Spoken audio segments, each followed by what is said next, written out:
নমস্কার, অনেক দিন পর তোমাদের কাছে একটা রেসিপি শেয়ার করছি। এখানে নিয়েছি 1.5 কাপ ময়দা, আর নিয়েছি একটু ঘি, আর একটু সামান্য লবণ দিয়ে এটাকে ভালো করে চটকে নিয়ে একটা ডো তৈরি করে নিয়েছি।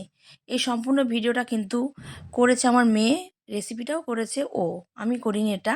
আমি আমার ভয়েস দিয়ে আমি এই রেসিপিটা শেয়ার করছি। এবার রুটির আকারে ও প্রতিটা গুছি কিন্তু বেলে নিয়েছে।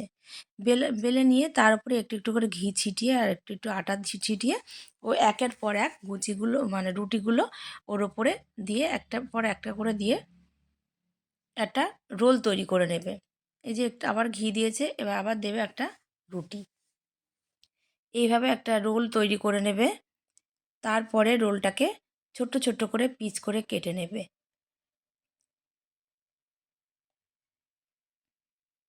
রোল তৈরি করা হয়ে গেছে। এবার পিচ পিচ করে ও কেটে নেবে, কেটে নিয়ে এটাকে বেলবে। একটা জিনিস ও মিস করে গেছে, ও ভাজার ভিডিওটা করতে পারেনি, যেহেতু একা একা সবটাই করেছে। আমাকে বলেছে, তুমি কিছু করবে না, আমি সব করব। এইভাবে কিন্তু রুটিটা লম্বা আকৃতিতেই বেলে নিয়েছে।